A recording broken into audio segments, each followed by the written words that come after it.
increasing the level of poverty in the UK that has already witnessed a decade of austerity triggered by the 2008 global financial crisis.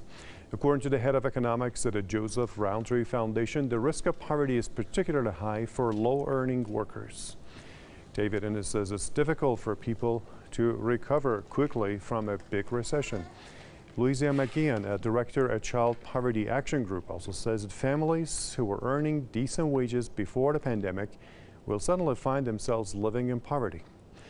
Now, those warnings came as nearly 1 million Britons have applied for universal credit. That's the government's main form of state aid over the past 2 weeks. The situation is worsening as Britons are losing their jobs en masse due to lockdown. Officially, some 14 million people, or nearly a quarter of the population, is already living in poverty.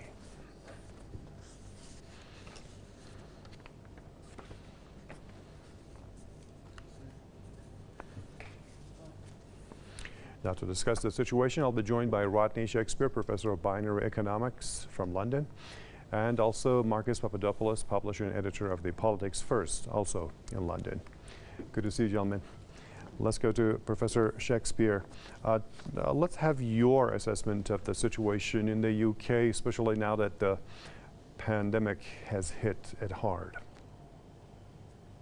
After 10 years of austerity, a quarter of the population in poverty, and it's 30% of children, you now get the virus, and you have an astonishing 10 times the number of people who have applied for universal credit, which is the basic welfare payment, which is inadequate for basic expenditures. So we're looking at a very, very serious situation indeed. And I have to say this, that the coronavirus is only the straw which breaks the camel's back. What you're actually seeing in the UK is this massive rise in lowering of income, a massive rise in unemployment, revealing the stresses and strains which were already there in the gig economy, which is an increasing phenomenon today. So I'm afraid it's bad news for the UK, and it's likely to get worse. Now let's go to Marcus Papadopoulos. Marcus, what's your evaluation of the situation? I mean, UK was already grappling with poverty, and now this is adding insult to injury. How serious could this COVID-19 thing be for the UK? Well, for centuries now, Britain has had extraordinary and shocking levels of social inequality, and especially poverty. And one needs only to read the works of Charles Dickens to gain a sense of how poverty-stricken Britain is. And in 2020, 14 million Britons live in poverty.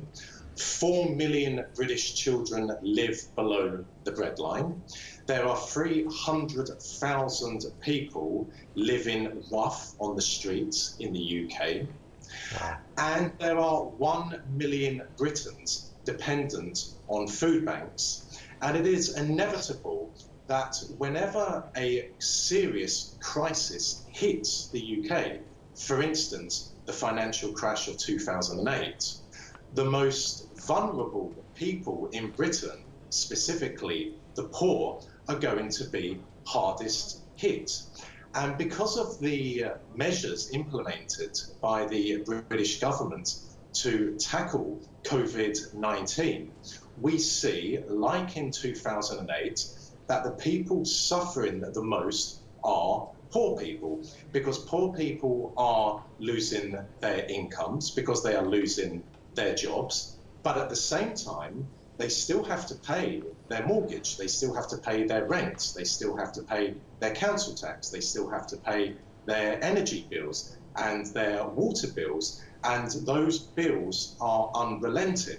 And of course, the desperate plight of poor households up and down the UK is compounded by a selfish and self-absorbed British public who took to the supermarkets over the last few weeks and emptied the shelves. And it is inevitable that the people who would suffer the most because of those actions were poor people.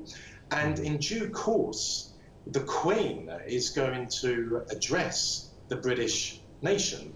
And she is going to say that she is on the front line with the British people in fighting COVID-19.